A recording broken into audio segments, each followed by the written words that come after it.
people like me. You need people like me so you can point your f***ing fingers and say, that's the bad guy. That's the bad guy. That's the bad guy. That's the bad guy. That's the bad guy.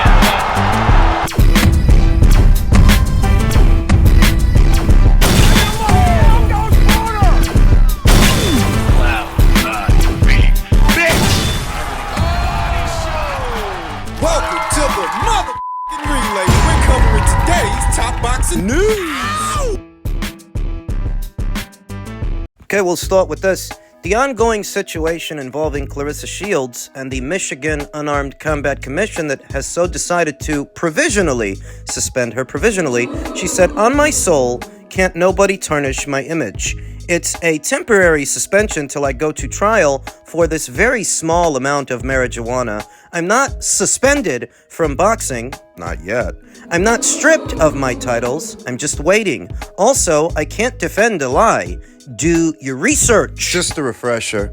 I don't actually think Claressa Shields smokes reefer recreationally, because if she did, she'd be a lot more mellow, a lot more loose and aloof. That broad's wrapped too tight. The way she's always flying off the handle and arguing with somebodies all the time, I don't actually think she smokes reefer recreationally. Then how do you explain it? She recently entered into a romantic relationship with recording artist Papoose, who I'm sure does smoke reefer recreationally. And while they're getting hot and heavy with each other backstage, the trace amounts that reefer that they found in her saliva could have come from him, could have come from his. ESPN Ringside on Instagram reported on the matter, saying the Michigan Unarmed Combat Commission suspended Shields from competing in the state after an oral fluid sample taken after the fight on February 2nd showed the presence of marijuana, which is banned in competition by the World Anti-Doping Agency, to which... Here we go. Claressa responded, "I don't smoke no damn weed, and it's a temporary suspension till I go to trial." Temporary or not, is still a suspension. How do you want them to report it? Y'all love to tear a black woman down. This is where Claressa is her own worst enemy, and where she makes things harder than they need to be, harder on herself. I remember when she was at odds with Showtime because she was insistent that she wanted to debut on pay-per-view, and Claressa's own estimation, in her own words, she said Showtime told her she doesn't have a big enough following. I remember. This was for the Marie-Eve Dicaire fight circa 2020. I remember that they cut her purses in half in the thick of the pandemic. In her own estimation, they cut her purses down from 300,000 to 150. I remember. And this was all in her own words, not from some journalist via their quote-unquote sources. This is what Claressa said herself, not understanding that if you were box office worthy, if you could draw well, then Showtime wouldn't have hesitated to put you on because they don't benefit from your failures. If they felt you could draw 200, 250, or 300,000 pay-per-view buys, they wouldn't hesitate to put you on. But because they wouldn't let her have her way, and because she refused to understand, she calls them sexist. She says the entire sport of boxing is sexist because they don't want to pay her above market value. Unless everybody lets you have your way, they're misogynists. Is that how it works? So that when she actually leaves the Showtime platform after having been on it for some time, she does the Marie-Eve Dicaire fight on pay-per-view anyway, and it didn't sell anything. It didn't sell a goddamn thing. I don't expect Claressa to acknowledge that. They were right. When they tell you, you ain't got a following big enough that you should be boxing on pay-per-view, you should listen because they know what they're talking about. If they felt they could make money and you could make money boxing on pay-per-view, then they would have just done that. They're not misogynists. You're just immature. Now, all of that was 5 years ago. So that 5 years later, there's no noticeable change in Claressa Shields' behavior or temperament when you go as far as accusing ESPN Ringside of trying to quote-unquote tear a black woman down. By reporting the story the way that it is, You are under suspension, provisional or otherwise. The key word here is suspension. You are suspended until the trial. It's the standard protocol with commissions in these situations to provisionally suspend the athlete until a ruling comes down. You are suspended. You're telling them to do their research, and if you go to BoxRec right now, you know what it's gonna say? What? It's gonna say Claressa Shields is suspended.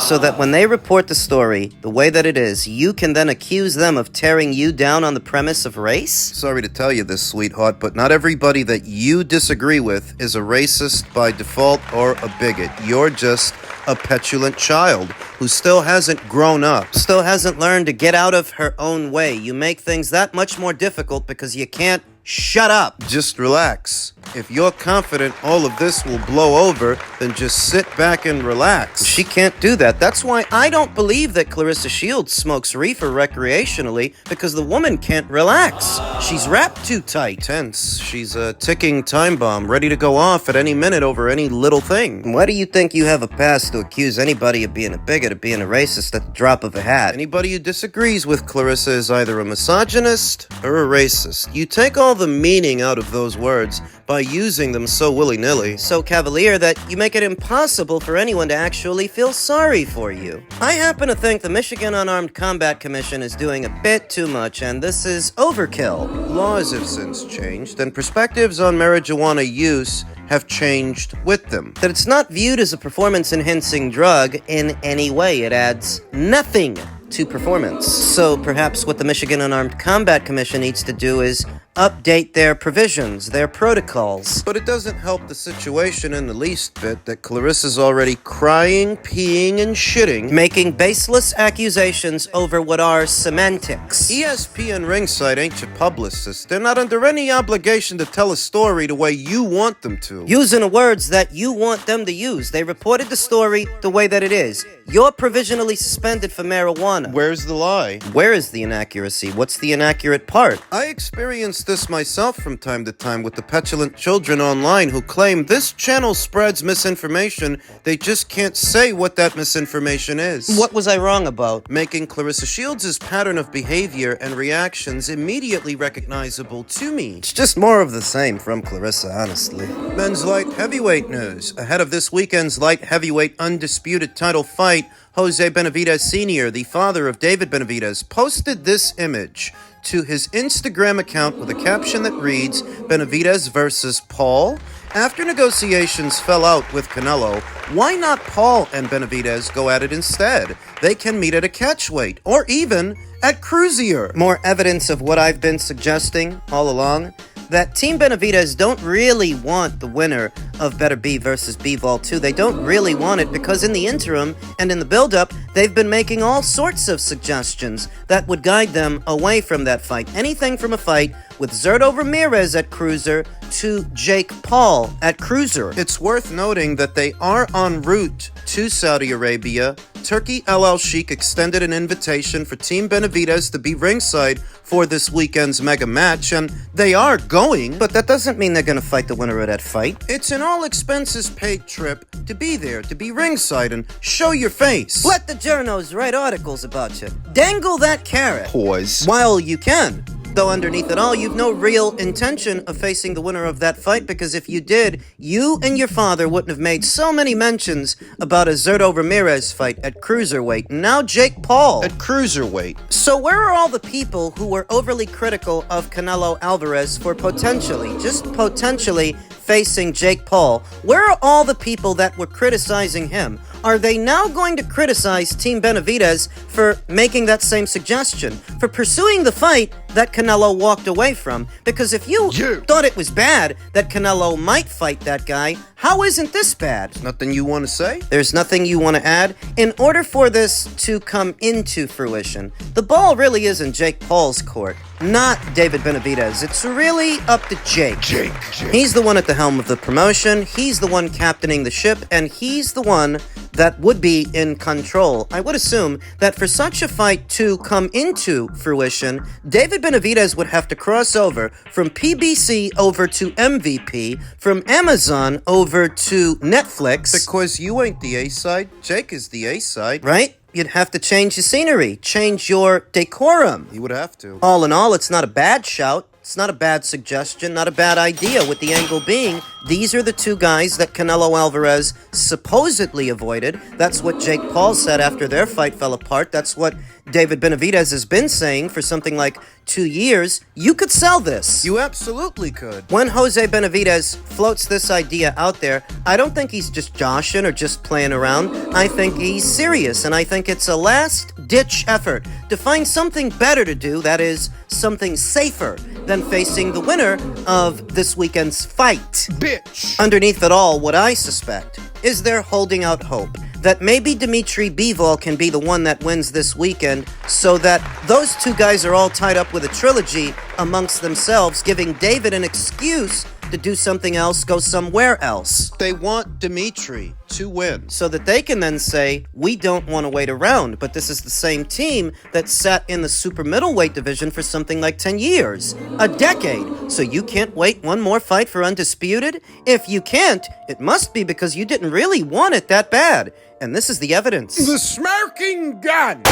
You can't convince me of otherwise, that this team is focused on getting the winner of that fight in the ring when they're floating an idea like this out there. Bullshit. You've still got a lot of David's supporters trying to make this about Canelo Alvarez. Still riding that scooter. Whether you like it or not, that ship has sailed, and in all likelihood, that fight isn't going to happen. Continually talking about it isn't going to change anything. David is at a new weight, and only 2 fights in, it looks like it's getting hard for him to make it. It looks like he may be busting at the seams, because this is a guy who walks around 200 plus in between fights. 200 and change. To get to 175 pounds from what is his walk-around weight, he may have to shed anywhere in between 35 to 40 pounds. It's not an exaggeration. If the guy's walking around anywhere in between 210 to 220, and that's what it looks like, He's a big boy. then to get to the light heavyweight limit of 175,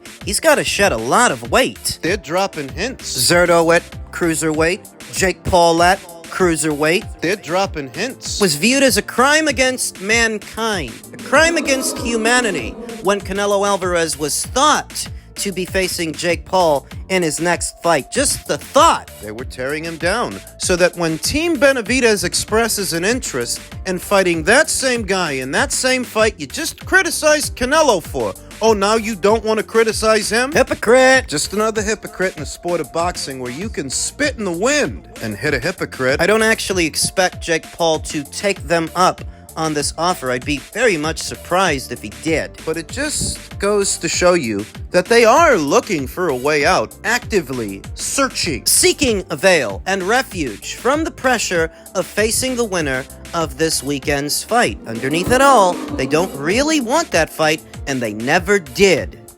And finally, in men's heavyweight news ahead of this weekend's mega match. Mega matches, really, as there is more than one. What happened to Daniel? What the hell's going on in Saudi that both Floyd Escofield and Daniel Dubois fell ill and were unable to compete? What's going on? Well, according to Andy Scott, he heard that Daniel was suffering with fever. He had flu-like symptoms.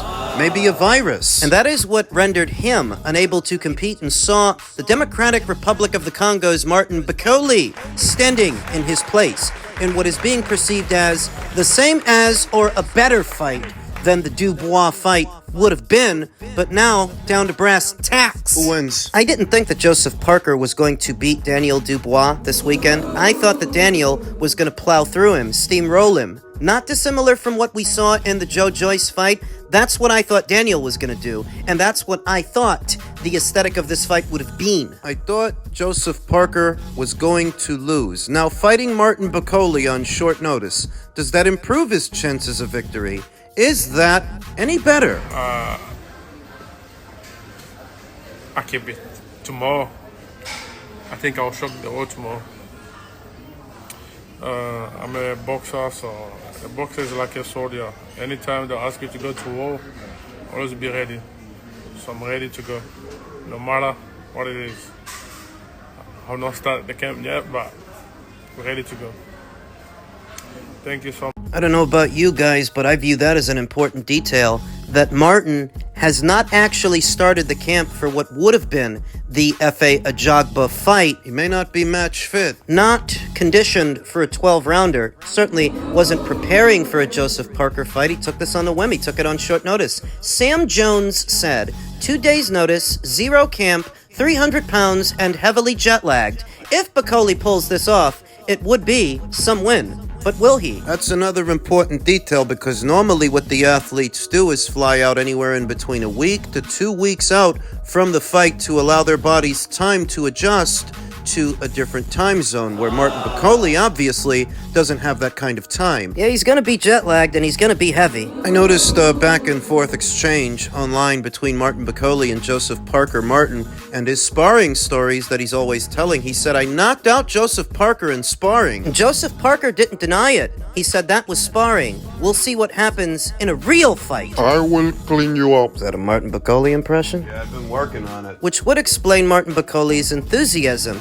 to take on this fight on such short notice. It's the sparring session he had with Joseph in mind. But sparring isn't fighting. I will clean you up. You've got to lighten up your pitch and work on the accent. I got it. Martin Bakole feels that he can do to Joseph Parker under the hot lights what he did to him in a gym setting, but I don't know how I feel about that because he will be jet-lagged, taking this fight on short notice, not adjusted to the time zone. He won't be match fit, so he's coming in heavy. The hour draws nearer. We must make a decision. Wouldn't stake my reputation on forecasting the outcomes of any of these fights because on paper they could go either way. Though at the same time, what's the fun in straddling the fence? Like a rec center party, the real fun's on the dance floor, not being a wallflower, and so... I'm gonna go with Joseph Parker! I'm gonna go with Joseph Parker to survive the early onslaught and win a points decision, because boxing fans have a bad habit of jumping off a cliff whenever a guy has a signature win, like Martin's signature win over Jared Anderson. Try and understand that's a good win for Martin, but Joseph is a lot more seasoned and a lot more durable, a lot more battle-tested than Jared Anderson. I don't think Martin Bakole is match fit. If he had a full camp, then I would go with Martin Bakole to knock out Joseph Parker. Then I would pick him, but he didn't. So the way that might play out under the hot lights tomorrow is maybe Martin Bakole can score a knockdown. Maybe two, like Zhilei Zhang did. And I know that Martin is a lot better at finishing his food than Zhang is. Judging from that spare tire. But I can't trust him. He may be overestimating his abilities based on a sparring session in a gym setting where he's not actually conditioned right now for a 12-round fight. If he knocked out Joseph, I wouldn't be surprised because I think he has the power to do it. The power, but not the conditioning. Not to fight for 36 minutes on short notice in a foreign country in a different time zone. I don't trust it. Joseph on points. Boxing smart and being a tricky target within close quarters, slipping, bobbing, and weaving. Getting short punches out there, short hooks. You know that it's actually been a while since we saw Joseph in action? The fight that he had with Zhilei Zhang in March of last year, that was 11 months ago. Close to a year. I know it doesn't feel like it, but it's been that long. And that's the only fight that he had last year. The same applies to Martin Bakole. The Jared Anderson fight in August was the only fight that he had last year. They both only fought once apiece. What I think separates them is preparation, conditioning. Right now, Joseph Parker is match fit and ready to go. When Martin Bakole may have brought his dance shoes, but not the deodorant. Where do you come up with these parallels? Martin Bakole is not exactly fast on his feet, and he can be hit. He's no defensive wizard. Joseph prepared for an aggressive and strong puncher. Well, that's what Martin is. The assignment isn't that different for Joseph, if you know what I mean. That he's more ready for a fight tomorrow, I think, than Martin. And on that premise, I'm gonna go with him to win by a hair. I'm gonna go with him to win a points decision. See if it sticks.